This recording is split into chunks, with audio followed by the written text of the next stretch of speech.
আকাশবাণী কলকাতা স্থানীয় সংবাদ পড়ছি সুদীপ বসু। প্রথমে বিশেষ খবর। বিজেপি মুর্শিদাবাদের বেলডাঙ্গায় বাবরের নামে মসজিদ নির্মাণের তীব্র বিরোধিতা করে বলেছে, পশ্চিমবঙ্গের মুখ্যমন্ত্রী মমতা ব্যানার্জি আগুন নিয়ে খেলছেন। কলকাতার ব্রিগেড প্যারেড গ্রাউন্ডে আগামীকাল 5 লক্ষ কণ্ঠে গীতা পাঠের প্রস্তুতি সম্পূর্ণ।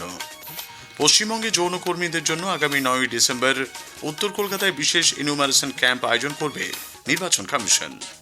সংবিধানের অন্যতম রূপকার বাবা সাহেব ডক্টর ভীমরাও আম্বেদকরের 70তম মহাপরিনির্বাণ দিবস নানা অনুষ্ঠানের সঙ্গে পালিত হচ্ছে।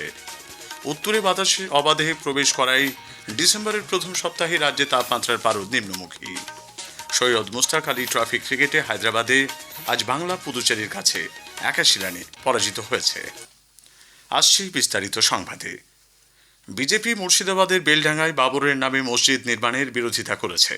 বিরোধী দলনেতা শুভেন্দু অধিকারী আজ কলকাতায় সাংবাদিকদের প্রশ্নের উত্তরে জানিয়েছেন, মসজিদ নির্মাণে দলের কোনো আপত্তি না থাকলেও বাবরের নামে মসজিদ নির্মাণে তারা বিরোধী। শ্রী অধিকারী অভিযোগ করেন, মুখ্যমন্ত্রী পুলিশ মোতায়েন রেখে পরোক্ষভাবে এই কাজে সহায়তা করেছেন। রাজ্যের শাসক দল বাংলায় সংখ্যালঘু তোষণ করেন, তা এই ঘটনায় প্রমাণিত। এদিকে আজ বিজেপির তরফে কলকাতার সিমলা স্ট্রিটে স্বামী বিবেকানন্দের বাড়ি থেকে শ্যামবাজার পর্যন্ত এক পদযাত্রার আয়োজন করা হয়। বিরোধী দল নেতা তাতে অংশ নেন। পশ্চিমবঙ্গের মুখ্যমন্ত্রী মমতা ব্যানার্জি আগুন নিয়ে খেলছেন বলে বিজেপি অভিযোগ করেছে। সাসপেন্ড হওয়া বিধায়ক হুমায়ুন কবিরকে দিয়ে তিনি রাজনৈতিক স্বার্থে মুসলমানদের আবেগকে কাজে লাগিয়ে মেরুকরণের রাজনীতি করছেন বলেও বিজেপির এ রাজ্যের ভারপ্রাপ্ত পর্যবেক্ষক অমিত মালভিয়া মন্তব্য করেছেন। আজ সামাজিক মাধ্যমে এক পোস্টে মালভিয়া বলেন, যে জায়গায় মসজিদ নির্মাণের ঘোষণা করা হয়েছে সেটি অত্যন্ত স্পর্শকাতর। সেখানে নতুন করে সংগঠিত অশান্তি বাঁধলে আইন শৃঙ্খলা এবং জাতীয় নিরাপত্তার ক্ষেত্রেও তা বিপজ্জনক হতে পারে।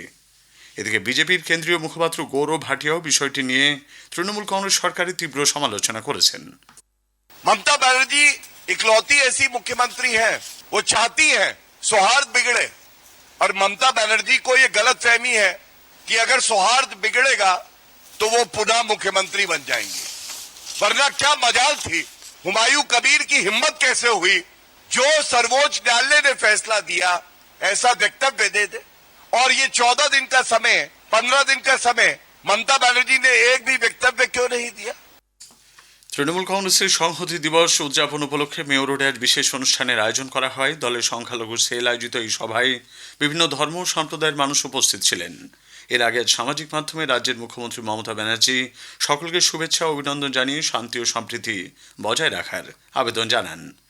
এদিকে বিজেপির উদ্যোগে আজ বিকেলে উত্তর 24 পরগনার বনগাঁ ঠাকুরনগরে পরিবর্তন সংকল্প যাত্রার আয়োজন করা হয়। চাঁদপাড়া গ্রামীণ হাসপাতাল থেকে শুরু হয়ে ঠাকুরনগর রেল পার্কে গিয়ে ওই যাত্রা শেষ হয়। বিজেপির রাজ্য সভাপতি শ্রমিক ভট্টাচার্য, কেন্দ্রীয় প্রতিমন্ত্রী শান্তনু ঠাকুর, গাইঘাটার বিধায়ক সুব্রত ঠাকুর সহ একাধিক দলীয় বিধায়ক ও নেতৃত্ব পরিবর্তন সংকল্প যাত্রায় অংশ নেন। যোগ দিয়েছেন মতুয়া সম্প্রদায়ের একাংশ। রাজ্য বিজেপির সভাপতি এসআইআর নিয়ে তৃণমূল কংগ্রেসের ভূমিকার সমালোচনা করেছেন। সারা 12টি রাজ্যের নির্বাচনের আগে এসআইআর চলেছে, কিছু লোক নেমে পড়েছেন বলে ভোট চুরি মানব না। রাহুল গান্ধী বলছেন ভোট চোরদের বিরুদ্ধে লড়াই করতে হবে, পাশে কে দাঁড়িয়েছে মমতা বন্দ্যোপাধ্যায়ের দলের নেতারা। তৃণমূল কংগ্রেস এরা পুকুর, মাঠ, জমি, বাড়ি, চাকরি, মেধা, বিদ্যা, কালিমা, সরস্বতী সব গ্রাস করে নিয়েছে। কংগ্রেসের তরফে আজ কলকাতায় সম্প্রীতি ও সৌহার্দ্য যাত্রার আয়োজন করা হয়। প্রদেশ কংগ্রেস সভাপতি শুভঙ্কর সরকারের নেতৃত্বে টিপু সুলতান মসজিদ থেকে সেন্ট্রাল অ্যাভিনিউতে রাম মন্দির পর্যন্ত ওই পদযাত্রায় অংশ নেন প্রদেশ কংগ্রেসের রাজ্য সাধারণ সম্পাদক আশুতোষ চ্যাটার্জি, প্রবীণ কংগ্রেস নেতা অমিতাভ চক্রবর্তী, কৃষ্ণা দেবনাথ প্রমুখ। কলকাতার ব্রিগেড প্যারেড গ্রাউন্ডে আগামীকাল 5 লক্ষ কণ্ঠে গীতা পাঠের প্রস্তুতি সম্পূর্ণ। সনাতন সংস্কৃতি সংসদ আয়োজিত এই অনুষ্ঠানের জন্য 3টি মঞ্চ তৈরি করা হয়েছে। সেখানে যোগ দেবেন 150 সাধু সন্ত। মুখ্য অতিথি হিসেবে থাকবেন জ্ঞানানন্দ মহারাজ। তার সঙ্গে বাগেশ্বর ধামের পীঠ অধীশ্বর ধীরেন্দ্র শাস্ত্রী, পদ্মভূষণ সাধ্বী ঋতম্ভরা এবং যোগগুরু রামদেবেরও আসার কথা রয়েছে। উপস্থিত থাকবেন রাজ্য বিজেপির শীর্ষ নেতৃত্ব। আগামীকাল সকাল 9টা থেকে শুরু হয়ে 12:30 পর্যন্ত গীতাপাঠ চলবে বলে জানিয়েছেন উদ্যোক্তারা। এছাড়া অনুষ্ঠানে আসা লোকজনের ঢোকা বেরোনোর জন্য 18টি গেট তৈরি করা হয়েছে। এর আগে 2024 লোকসভা ভোটের আগেও লক্ষ কণ্ঠে গীতা পাঠের আয়োজন করা হয়েছিল। তবে নির্বাচনের সঙ্গে এর কোনো সম্পর্ক নেই বলে সনাতন সংস্কৃতি সংসদের সভাপতি কার্তিক মহারাজ জানিয়েছেন। এই অনুষ্ঠানের জন্য আমন্ত্রণ জানানো হয়েছে রাজ্যপাল ডক্টর সিভি আনন্দ বোস এবং রাজ্যের মুখ্যমন্ত্রী মমতা ব্যানার্জিকেও। ব্রিগেডে গীতাপাঠের অনুষ্ঠানের উপলক্ষে বিপুল সংখ্যক মানুষের যাতায়াতের সুবিধার্থে পূর্ব রেলের শিয়ালদহ হাওড়া ডিভিশন আগামীকাল ইএমইউ এবং এমইএমইউ স্পেশাল ট্রেন চালানোর সিদ্ধান্ত নিয়েছে।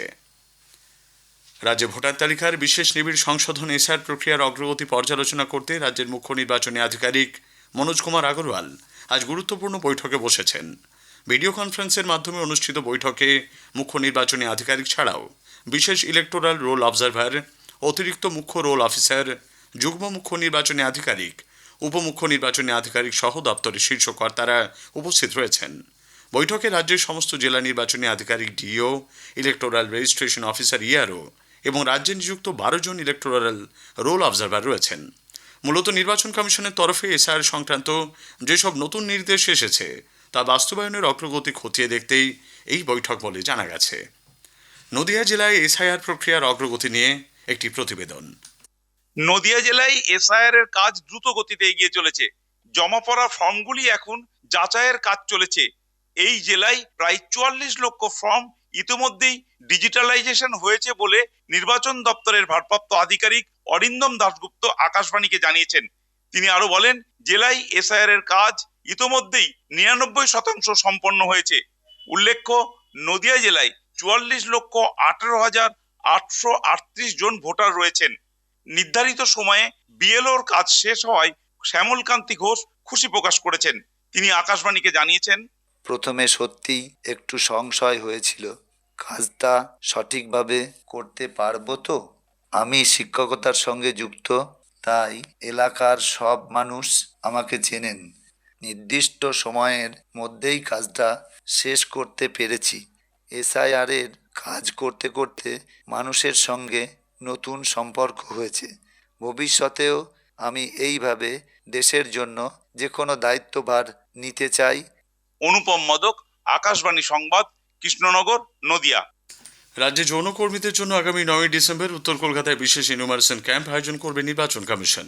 যৌনকর্মীদের বিভিন্ন সংগঠনের আবেদনের প্রেক্ষিতে রাজ্যের মুখ্য নির্বাচনী আধিকারিকের দপ্তর এই সিদ্ধান্ত নিয়েছে।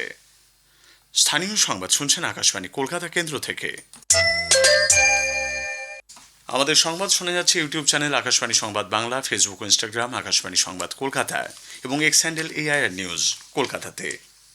সংবিধানের অন্যতম রূপকার বাবা সাহেব ডক্টর ভীমরাও আম্বেদকরের 70তম মহাপরিনির্বাণ দিবসে আজ নানা অনুষ্ঠানে তাঁকে স্মরণ করা হচ্ছে।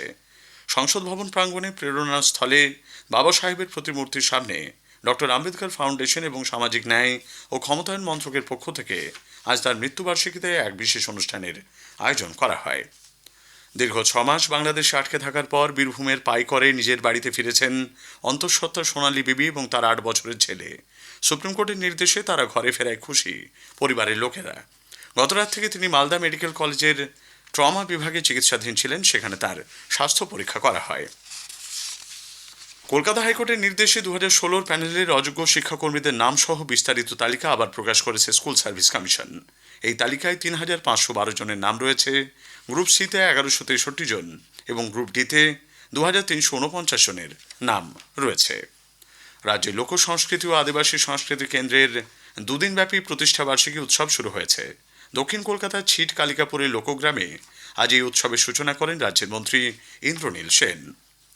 উত্তরে বাতাস অবাধে প্রবেশ করায় ডিসেম্বরের প্রথম সপ্তাহে রাজ্যে তাপমাত্রার পারদ নিম্নমুখী। আজ রাজ্যের অনেক জেলাতেই সর্বনিম্ন তাপমাত্রা স্বাভাবিকের চেয়ে 2-3 ডিগ্রি নেমে গেছে। আগামী কয়েকদিন পরিস্থিতি একই রকম চলবে বলে জানিয়েছে আলিপুর আবহাওয়া দপ্তর।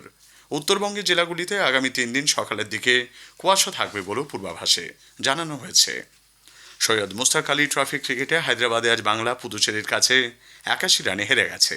জয়ের জন্য 178 রানে লক্ষ্য নিয়ে খেলতে নেমে বাংলার ইনিংস 13 ওভার 5 বলে 96 রানে শেষ হয়ে যায়। সুপার কাপ ফুটবলের ফাইনালে গোয়ার ফতুরদা স্টেডিয়ামে ইস্টবেঙ্গল আগামীকাল এফসি গোয়ার মুখোমুখি হবে। খেলা শুরু হবে সন্ধ্যে 7:30টায়। শেষ করার আগে স্থানীয় সংবাদের বিশেষ কিছু অংশ আরও একবার। বিজেপি মুর্শিদাবাদের বেলডাঙ্গায় বাবরের নামে মসজিদ নির্মাণে তীব্র বিরোধিতা করে বলেছে পশ্চিমবঙ্গের মুখ্যমন্ত্রী মমতা ব্যানার্জি আগুন নিয়ে খেলছেন। কলকাতার ব্রিগেড প্যারেড গ্রাউন্ডে আগামীকাল 5 লক্ষ কণ্ঠে গীতা পাঠের প্রস্তুতি সম্পূর্ণ। উত্তরে বাতাস অবাধে প্রবেশ করায় ডিসেম্বরের প্রথম সপ্তাহেই রাজ্যে তাপমাত্রার পারদ নিম্নমুখী। স্থানীয় সংবাদ শেষ হলো।